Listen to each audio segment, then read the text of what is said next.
G star property நேர்களுக்கு வணக்கம். இன்றைக்கி நம்ம சேனலில் கூடுவாஞ்சேரி லொக்கேஷனில் அமைஞ்சிருக்கிற ஒரு அழகான ஒரு மினி பங்களா டைப் வீடு தாங்க பார்க்க போகிறோம். இந்த வீடு முற்றிலும் டூப்ளக்ஸ் டைப் வீடுங்க.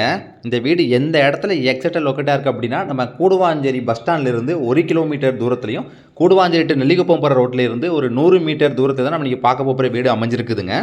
இந்த வீடை பார்க்குறதுக்கு முன்னால் நம்ம ஜி ஸ்டார் ப்ராப்பர்ட்டி சேனலை சப்ஸ்கிரைப் பண்ணாதவங்க மறக்காமல் சப்ஸ்கிரைப் பண்ணிடுங்க. இந்த வீட்டோட லேண்ட் ஏரியா என்னென்னு பார்த்துக்கிட்டிங்கன்னா 30க்கு 40ங்கிற சைஸில் 1200 ஸ்கொயர் ஃபீட் லேண்டில் 1450 ஸ்கொயர் ஃபீட்டில் பில்டப்பில் இந்த வீடு பண்ணியிருக்காங்க. இந்த வீடோட ஃபேஸிங் என்னென்னா ஈஸ்ட் ஃபேஸிங்கில் அமைஞ்சிருக்குது. 5 இயர்ஸ் ஓல்டு ப்ராப்பர்ட்டி. இந்த வீட்டுக்கு ஓனர் சொல்கிற ப்ரைஸ் என்னென்னு பார்த்துக்கிட்டிங்கன்னா 1 கோடி ரூபாய் சொல்கிறாங்க. நம்ம பேசிக்கலாங்க. இந்த வீட்டில் கிரவுண்ட் ஃப்ளோரில் 1 பெட்ரூம் இருக்கும், ஃபஸ்ட் ஃப்ளோரில் 2 பெட்ரூம் இருக்குங்க. பெரிய வராண்டா டைப்பில் பால்கனி ஏரியா கொடுத்துருக்காங்க. இந்த வீடு உங்களுக்கு பிடிச்சிருச்சுன்னா நம்ம ஸ்க்ரீனில் தர நம்பருக்கு கால் பண்ணுங்கள். தேங்க்யூ.